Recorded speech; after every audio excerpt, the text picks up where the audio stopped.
અમરેલીમાં પાટીદાર સમાજની દીકરીના ધરપકડના મામલે સુરતમાં પરેશ ધાનાણી અને પ્રતાપ દુધાપે વિરોધ નોંધાવ્યો। નારી સ્વાભિમાન આંદોલન સમિતિના નેજા હેઠળ પરેશ ધાનાણી માનગઢ ચોક ખાતે ધરણા કરવા પહોંચ્યા હતા। પરેશ ધાનાણી અને પ્રતાપ દુધાત ધરણા કરે તે પહેલા જ પોલીસે અટકાયત કરી। પોલીસ દ્વારા આ ધરણાને મંજૂરી આપવામાં ન આવી હતી। ધરણા યોજવા આવેલા તમામની અટકાયત કરવામાં આવી।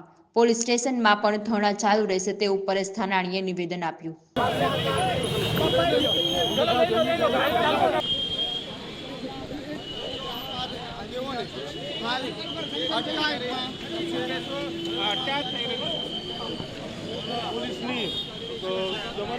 માનગઢ ચોકમાં શ્રી સરદાર સાહેબની સાક્ષીએ એના સ્વાભિમાનનું રક્ષણ કરવા એક નિર્દોષ દીકરી એને ન્યાય અપાવવા માટે અમે 10 થી 5 માનગઢ ચોકમાં ધરણાની જાહેરાત કરી હતી।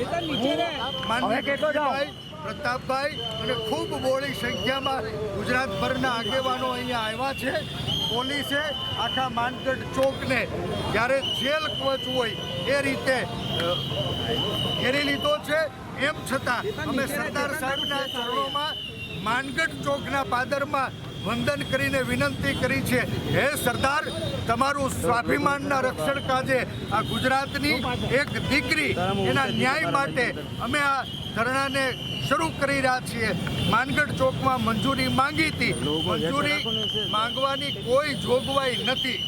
આ દેશમાં સંવિધાનથી દરેક માણસને સરકાર સામે સવાલો ઉઠાવવાનો અધિકાર છે।